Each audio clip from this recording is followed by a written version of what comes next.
Jama'a masu kallon Africa TV, barkanku da sake saduwa da mu a cikin wannan shiri namu na Africa Tech, inda muke tattaunawa akan abin da ya shafi kimiyya da fasaha da kuma ci gaban zamani, a inda muke bayani akan abin da ya shafi na'ura mai kwakwalwa wato kwamfuta.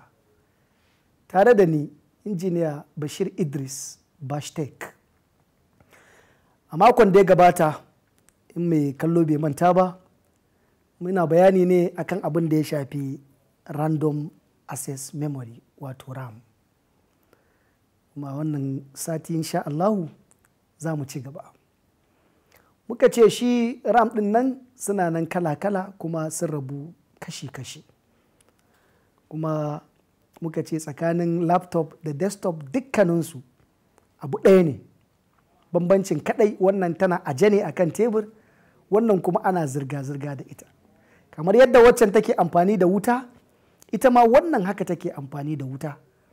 Sai dai waccan batir ne a jikinta, wannan kuma wuta ake sanya mata daga lantarki. Ita ma kuma in an so ana iya sa mata batirin, kamar yadda ake amfani da uninterruptible power supply, ma'ana UPS.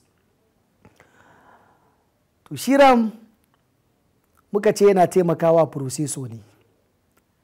Processor nan shine ake cewa kwakwalwar kwamfuta. Kaga idan an ce motherboard uwar kwamfuta, to ya kamata a ce processor shi kuma uban kwamfuta ne, saboda dukkanin aikin shi yake sarrafa shi.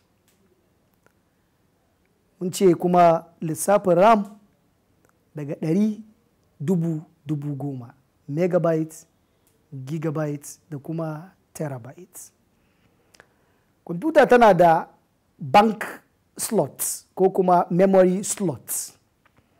A kan wannan motherboard ɗin akwai wurin da ake sanya shi wannan RAM ɗin, domin RAM ɗin nan yana zuwa ne kaman card haka. Chip ne za ka gan shi, za ka iya yawo da shi zuwa duk inda kake so. To akwai kuma inda ake sanya shi a cikin kwamfuta. A wannan ramin da ake sa shi shine bank ɗinsa, shine slot ɗinsa, wanda idan ka sanya shi shine zai zama ya zama attached da wannan kwamfutar taka, ya zama ya haɗu da wannan motherboard ɗin naka. Ka sani idan kana da RAM da aka ce 120 megabytes, wancan kuma yana da RAM wanda yake 1 gigabytes, to fa mai 1 din nan ya fi mai 120. Dalili kuwa ba lambar ake kallo ba, alphabet din da ke gaban za ka yi amfani da shi. Shi ne wannan kaga megabyte ne, yana kan 100, ya zama mai girman 120. Wancan kuma yana kan 1000, kaga mai girman 1000. to kaga kenan 1 gigabyte of RAM ya fi 900 megabyte of RAM ba ma 128 ba. To a lokacin da kake aiki da kwamfutar ka, kuma aikinka yana ɗaukan hotuna da bidiyoyi, kana amfani da kayayyaki masu nauyi, to kana buƙatar ka samu RAM mai girma. Daga lokacin da ka fahimci kwamfutar naka tana rirriƙewa, tana takura, to sai ka ƙoƙari ka fahimci wane size ne, wane girma ne RAM ɗinka yake da shi. Idan misali ka duba sai ka ga 1 gigabyte ne, to kana da buƙatar ka ƙara mata wani 1 gigabyte ɗin, ko kuma sama da haka, ko kuma wanda bai kai shi ba. To za ka ga aikin kwamfutar naka ya yi doubling, ya linka, gudun da take yi za ta canza sai ta ƙaru. Saboda me? Ka ƙara darajarta. Wannan shi ne ake cewa upgrading na RAM ɗin kwamfutarka. Ka yi upgrading ɗin shi daga mataki na ƙasa zuwa mataki na sama. Wannan shi ne kaɗan daga amfanin shi RAM a kwamfuta.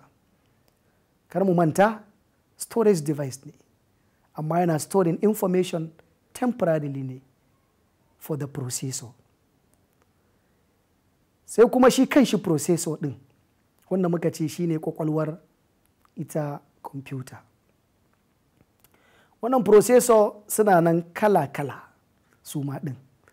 Akwai wanda yake zuwa in form of card ne shi ma ɗin. A kan wannan motherboard akwai inda ake sanya shi. Ko kuma wanda suke zuwa chips ne kawai za ka gan shi a manne a jikin motherboard ɗin ba a iya cire shi. Akwai wanda kuma ana iya cire shi yana da inda yake zaune a kan wannan motherboard ɗin. In ya samu matsala za ka iya cire shi ka canza wani da wani abubuwa dai makamantan haka da za su ja ka canza shi ko ka cire shi. Amma a tattare da shi akwai wasu abubuwa, duba da cewa mun ce kwakwalwa ne kuma ɗaukan zafi yake, aiki yake yi a koda yaushe. To akwai abubuwan da suke taimaka masa su ba shi dama ya samu sauƙi, kamar yadda ɗan adam idan kansa ya zafi to yana buƙatar wuri mai natsuwa. Idan yana aiki da kwakwalwa take juyawa yana buƙatar wuri mai natsuwa, wuri mai sanyi, inda zai samu kwanciyar hankali, kwakwalwarsa ta rika bashi abin da yake so. To haka shi ma wannan processor ɗin yake. Akwai wani abu da ake cewa cooling sink da kuma cooling fan. Wayannan abubuwa suna saman wannan processor ne a saman motherboard. Idan kana so ka gane ina shi wannan processor ɗin naka yake, to za ka yi ƙoƙari ka duba ka ga ina ne inda akwai wannan fan ɗin da kuma wannan sink ɗin suke.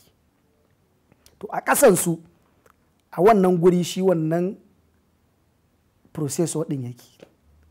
Kuma processor nan akwai wanda yake da pin, akwai kuma wanda baya da pin, ma'ana pin da kuma pinless.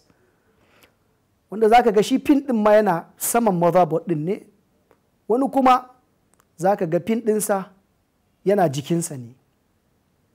To a nan dai abin da ya kamata ka gane shine ita kwamfutar kwata-kwata ba za ta iya aiki ba babu kwakwalwa.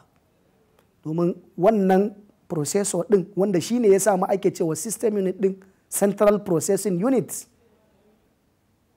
to baya aiki. In ko baya nan kwamfuta ba ta nan, ba kwakwalwa. Don haka ita ne take wannan abin da yake sarrafa maka saƙon da ka shigar wa da kwamfuta. Sannan wannan abin ne yake baiwa sauran abubuwan dama su iya fitar maka da abin da kake so ita kwamfutar ta fitar maka da shi. Kuma wannan processor shi ma yana zuwa ne girma-girma, saboda lissafin shi a tafiya ne ba a storage ba.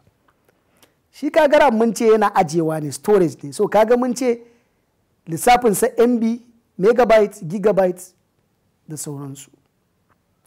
To shi saboda tafiya ne, lissafi ne na tafiya, sai ya tafi a hertz, megahertz, gigahertz, haka tafiyarsa lissafin shi yake. To shi ma kamar yadda RAM yake girma-girma, wanda ya fi wani girma zai yi maka aiki, ya sa kwamfuta ta aiki cikin sauri, shi ma ɗin haka yake.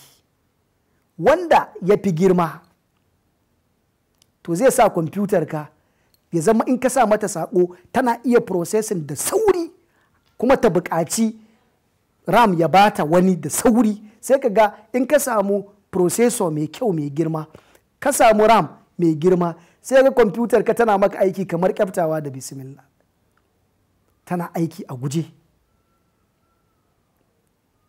Dalili kuwa muka ce RAM storage device ne, wannan kuma injin da ke juyawa ne. Shi wancan yana ajewa, shi kuma wannan duk abin da ya riga ya processing ya fitar maka to ya gama. In ka tura masa shirme ya processing shirman nan, shirman za ka samu. Shi kuma RAM da muka ce masa storage device ne, to daga zaran ka kashe kwamfuta ko an ɗauke wuta, dukkanin abun da yake kan shi zai goge a wannan lokacin. Baya aje maka sako permanently, shi yana ajewa ne temporarily kamar yadda muka faɗa. Akwai kuma abin da shi yana ajewa ne wanda ko ka kashe kwamfutar yana nan a ciki yayi saving, wanda shi ma za mu faɗa sunansa a darasinmu na gaba. Wannan processor kamar yadda muka ce yana nan kala-kala.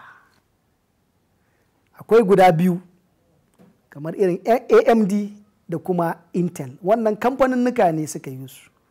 dukansu processors ne wanda suke da kyau, sai dai mafi akasari mu a wannan nahiya mun fi amfani da shi Intel din, ba kuma dan AMD din bai da kyau ba, kila sai dan yanayin zafi da muke da shi. Sannan kuma akwai processors nan tun daga zaka ga an ce Pentium R, Pentium 2, Pentium 3, Pentium 4 har zuwa gashi ma muna su ko i1, an yi su dual ko i1 ko i2 3 4 kila ma an kai ina ga ko i9 yanzu.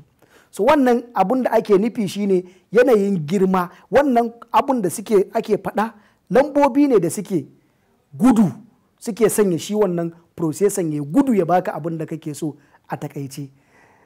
Lokaci ya yi halinsa, za mu dakata a daidai wannan gaba a cikin wannan shiri namu na Africa Tech. Idan Allah ya kai mu mako mai zuwa za mu ci gaba daga inda muka tsaya. Bisalam.